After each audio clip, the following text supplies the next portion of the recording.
Previously on Shovel Knight, stuff happened. Alright. So we're leaving. We're going to be the most shoveled of knights. I think I'm going to bounce on this thing because it's fun. I don't know if there's another music note aside from the one up there in town. To the best of my knowledge, there's only the one in that little secret area I showed you already, and this one up here. Which in order to get to, you can pretty obviously see you have to jump on the milkmaid's head, or her shoulders, I guess. Which just seems kind of dickish because she's already complaining about the weight that she's struggling under. And now you are making her job even harder, so... Dick move, dick move. Either way. Other thing is, because we are not using items, I will not be doing any of the bonus levels which require you to use specific items. Which I think there's like 3 or 4. Don't really care. They provide good money, but I don't really need them. Also, I just completely fucked that up, so I can't go that way. Wow, I am terrible. You know what, no. I'm gonna go back to the map, start that over again. Okay, so, if you were watching that, and I hope you were paying attention to that, do not do what I just did. Just don't. Okay, so if you're starting out, you want to bounce once. Of course, you can press X to cancel out of it, but under no circumstance should you pretty much ever do what I did. Also, this is nice little secret over here is the Yacht Club. You can knock off all his statues. It's great. Yeah, don't bounce and destroy all those blocks, otherwise you can't get over here to this little secret area. And it's kind of nice. It gives you a little bit of coin. You can bounce on them afterward, but I'm not going to bother with it. And it gives you a music note, which is great, you know, if you want to just hear music, which I don't, but it is good music, so, you know, go support the devs and whatever. And the little bit of money it gives you is pretty nice. But again, don't see this as a walkthrough. I'll show you what I know, but I don't know everything in this game. Like I said before, I'm not Gerard Khalil. I only know so much. And I can't no-life every game. Not that that's a bad thing. No-lifing a game is fine, you know. You do what you do. Come at me, lava. This level is... Oh, shit. As I was saying, this level feels very reminiscent of old platformers that I have played, like Mario, specifically. It's very reminiscent of Mario. As is the, final, castle that you have to go through. And I'm talking, like... Super Mario World, because was I think the first 2D Mario I've ever played and the one I love the most. I love Super Mario 3, also a very great game, mostly for the Tanuki suit, which is wonderful. Not in that kind of way. But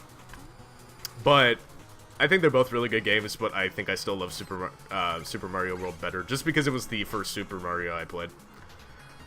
At least the first 2D one. I've never played, oh, wow. Super Mario 64, the name completely escaped me for a second there. Also, you can throw these back at these guys. I think it's a waste of time when you can just double bounce on them, but for later incarnations of that type of enemy, of which there will be like, I think like 5, it might be beneficial to actually try and hit projectiles back at them. Also, these statues, I don't know if there's a point to knocking their heads off, but everyone does it, so. Do it if you want, don't if you don't. Get gold. Get bitches. Fuck bitches, get money. Y'all swag. Y'all swig brah. Alright, come at me. Alright, so, easiest way to go about this, pretty much just wait until they change stance. You can actually just stand and just wait and not be a dingus like I am. Just wait for them to change stance and you can get them. And again, don't be a dingus. There we go. They give about 100. It's pretty nice. Some of the later incarnations of that knight give more than that. Alright, no secret back there. I always forget. Again, I'll try to show you every secret that I can remember. Played through the game twice, so I remember most of them. I will say New Game Plus is a sufficient challenge if you've already played through the game, but I don't think it does enough. And what I mean by that is, it makes the enemy slightly harder, yeah, and it takes away your access to most of the food resources, but I still was beating it pretty capably, and I don't feel like I should have been. Also, I'm not going to go over to the area. I could. Yeah, you know what, I'll show it to you anyway. Alright. I'll show you how to get through this little platform bit. So basically, you want to just keep jumping, and you'll make it over. It's really easy. At least I think so. And then I gotta try and fit myself into this hole. Okay.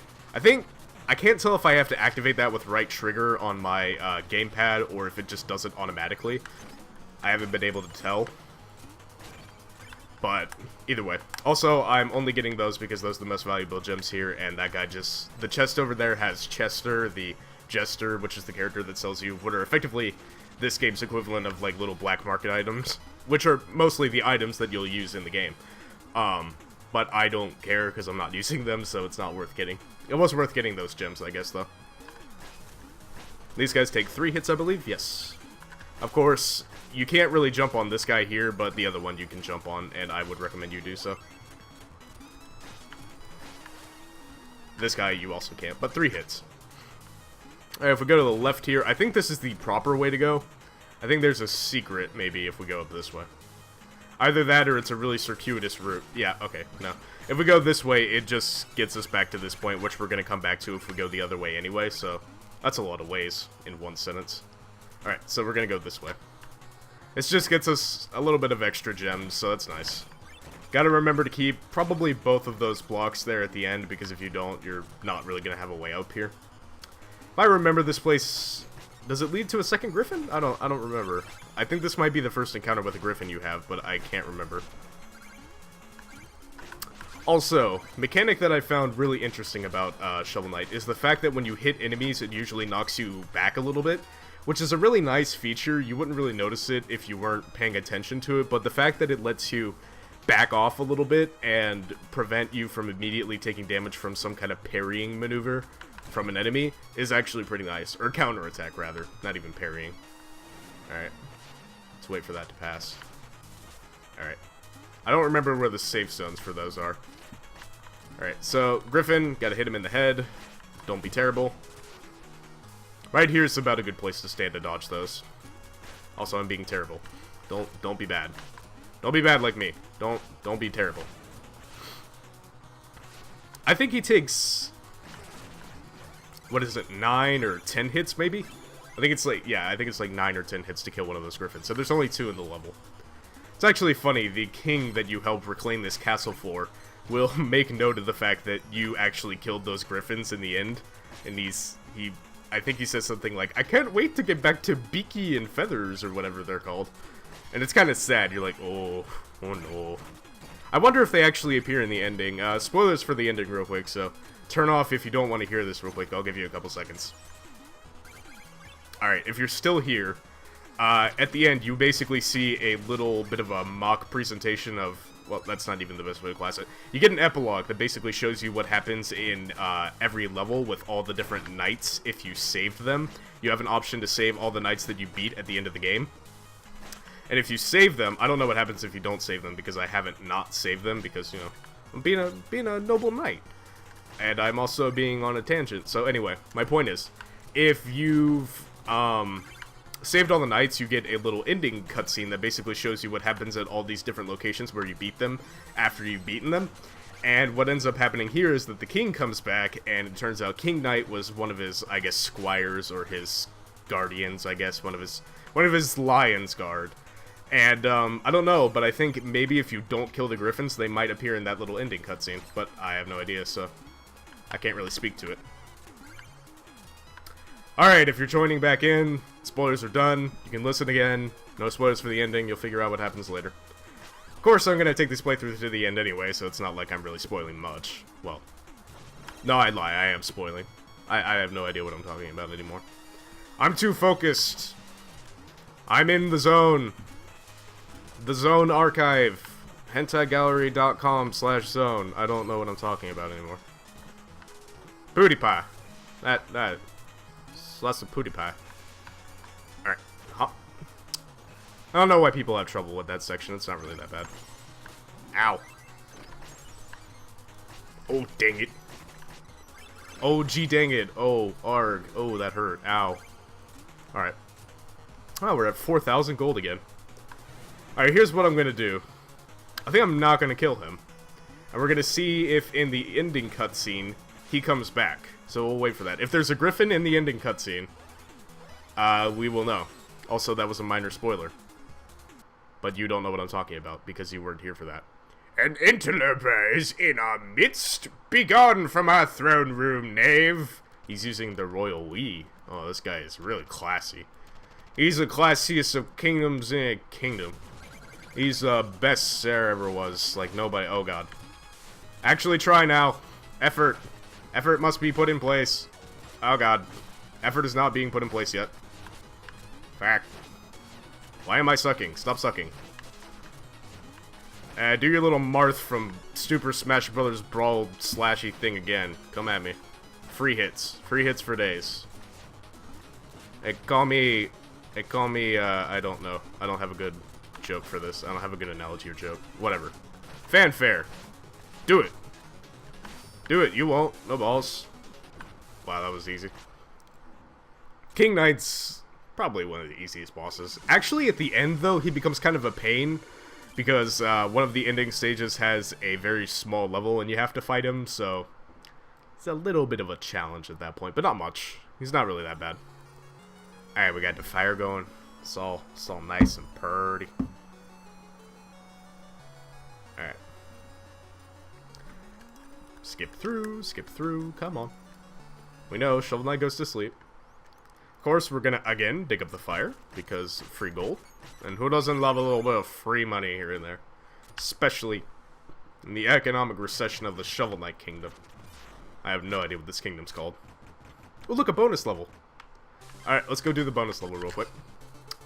Let's check out what this is all about. And hopefully not lose all my gold. Probably won't happen. I'm not really that bad. I mean, I'm kind of bad, but I'm not that bad. Thus far, no item run. What do I think about it? Not really hard. Now, I'm saying that I haven't really gotten to a point where that would really be a concern. I haven't fought any of the harder bosses. And I wouldn't really have any items that would be worth mentioning anyway. I would have the fire wand by now. Nothing else, really. But even then, I'd say it's not really that much of a challenge. Games, to be fair, if you played through the game once, Shovel Knight really isn't that hard. I think I've said that before, but it's really true. You don't really have to worry that much about it. Hello, Troubadour. I'll worry about that later. Gonna go to the Gastronomare. Hello, kind goat man. Let's buy that. I don't know how expensive the next one is, but I know we're not going to be able to buy it right now, so let's go ahead and give him the meal ticket. It's going to bring us up to, what, 7? Yeah, they'll bring us up to 7. Nice. Cool. So we're already at 7. The max you can get is 10, and I believe you have to get 2 or 3 of the meal tickets from completing bosses in certain stages, so it's not really even that big a deal. There isn't really anything secret I haven't shown you, aside from a little thing at the bottom of the basement you really don't need to worry about. Do we have time? Could we do Spectre Knight? Let's do Spectre Knight. Alright, we got time. Alright, so now you get 2 boss runs in 1 episode. Ain't you lucky, young viewer? Not really, because you're stuck with me. I'm great at what I do. Best I am at what I do, but that's very little, so I mean, see, look, I'm already bad. I thought that was a bush. Look, okay. Frogs and bushes very easily confused. Many don't know that, but it is true. They're both green, and they both ribbit, so I mean, you know. Do frogs ribbit? Or do they croak? Both. Whatever. So these gravestones. If you break one of these, no ghosts will spawn. If you break both of them, no ghosts will spawn, apparently. Okay, well, I guess it's just random, but... Alright, then, let me rephrase that. Randomly, ghosts will spawn when you break those tombstones. So, don't break them. I mean, unless you really have to. Also, I don't really need that health, so I'm not really going to be worried about it. Gosh dang it. Gosh darn you, Skellington. Whatever. No biggie. Alright. Little secret area up here. There's a ghosty. Yeah, bounce on the tombstone. Gonna spawn another ghosty. Just kind of suck, but you just gotta deal with it. Also, another ghost. This is not what I was expecting. Okay. This is not going according to plan. I'm bailing. Anyway, as you can see, there's stuff up there, and there are ghosts. If you break the tombstones, you summon the ghosts. Sucks. That guy over there is going to come to life, and I'm being terrible. Why am I being terrible? Basically, just wait for him to jump toward you. When he stops jumping, he'll turn into a pile of bones. Again, and then you jump on top of him, and then you just ride him to victory. Not in that way, but in this way. And that'll get you some food, too. He's basically like the Griffin from the, last level. So you should know how to deal with him by now. Just wait for an opportune moment. It's all about opportunity, this game. You wait for the opportunity to kill King Knight. Wait for the opportunity to make jokes at the expense of the shoveled knight. Look, I don't know what I'm talking about. Do you think I know what I'm talking about? Do I look like a kind of guy that would know what I'm talking about? Well, you don't have a picture of me for reference, but you know what I'm getting at. Jantran. I like Jantran. If I reference Jontron a lot, forgive me. I really like Jantran. Probably one of my YouTube inspirations and one of my comedy inspirations. You can probably tell from the humor that I use. Yuck, yuck, yuck. Alright, let's get rid of that ghost. This is actually not that bad. Just be careful, mind your step, watch the lightning, and you should figure out what to do pretty easily. That's got a bomb event in it, of course, and if you're not terrible, you can actually kill all the skeletons. But I'm me, so that's not happening. Oh well. I didn't claim to be good at video games. I just claimed to be somewhat... Well, actually, I did. You know, never mind. Okay, I'm decent at Shovel Knight. I'm not the greatest ever, like nobody ever was. Alright, these guys suck. There we go. That's the easiest way to deal with them if you want to just, well, deal with them. Just make them basically get crushed under that thing and you'll have a much easier time. Honestly, I kind of like the mechanics of this level. Between the sort of, the flashes of darkness and using the enemies to try and move organically through the level using these raising and lowering platforms based on weight, it's actually pretty cool. I kind of wish they employed them a little bit better. They don't really combine these two mechanics later in the level, at least to the best of my knowledge. If they do, I'm forgetting. But they're good mechanics. I think they're very fitting. I think this level itself, not this game, this level is actually a little bit daunting for new players because it is actually pretty hard. Especially if you don't know what you're doing or you haven't learned the mechanics. The first time through, you'll probably die a good few times. I have, certainly. But once you get the hang of it, it's not that bad. It's much like the rest of the game, it's all a learning experience. You get progressively better at Shovel Knight the more you play it, and eventually you kind of just understand what the game wants you to do and what you have to do. But I will say, if I can reference Egoraptor here for a second and Sequelitis, the game does teach you, which is very nice. The game teaches you how to play very efficiently. It'll introduce mechanics early in the level and then employ them further on in the level, which is really nice considering. Not all games do that. Not all games teach you. And it's nice. If you're wondering, I'm referencing Egoraptor's Mega Man Sequelitis specifically, because I didn't mention. Which is very good. You should go watch that. It's good information about video games. Tells you a lot. Tells you what you gotta know. Guess Goofy's weight. Where prize!